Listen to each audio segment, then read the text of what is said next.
रामकृष्ण विवेकानंद भाव प्रचार परिषद का षड्मासिक अधिवेशन 16 और 17 अगस्त को 2 दिवसीय कार्यक्रमों के साथ माकुम श्री रामकृष्ण सेवा समिति आश्रम में आरंभ हुआ।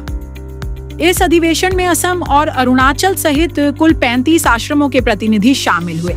अरुणाचल, शिलांग, गुवाहाटी, खारूपेटिया, डिब्रूगढ़ और डिगबोई आश्रमों के महाराजों की उपस्थिति ने पूरे आश्रम परिसर को आध्यात्मिक वातावरण से भर दिया।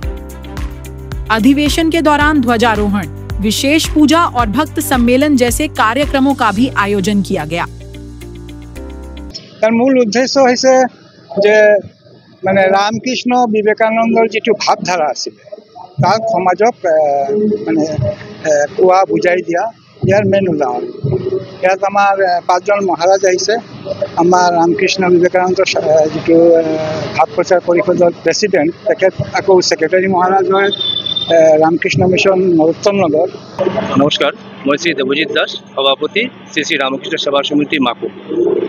आज हमार इतना 39 मैं 39तम रामकृष्ण विवेकानंद भाव प्रचार परिषदर এটা अर्धबार्षिक अधिवेशन आयोजन करा হয়েছে। और आमार माकुम आश्रमर कारण এটা गर्वर कथा যে এই অধিবেশনটো আমার ইয়াত এই প্ৰথমবাৰৰ কাৰণে হৈছে। আমি ইয়াত বহুতেই আমি গৌৰৱান্বিত অনুভৱ কৰিছোঁ। और आज आमार এই অধিবেশনখনত आमार नरोत्तम नगर देवमालीर महाराज, गुवाहाटीर महाराज, शिलंगर महाराज और गुवाहाटीर महाराज और डिगबोईर महाराज उपस्थित আছে और बेलुर मठर रिप्रेजेंटेटिव महाराजो आमार এই অধিবেশনখনত उपस्थित আছে।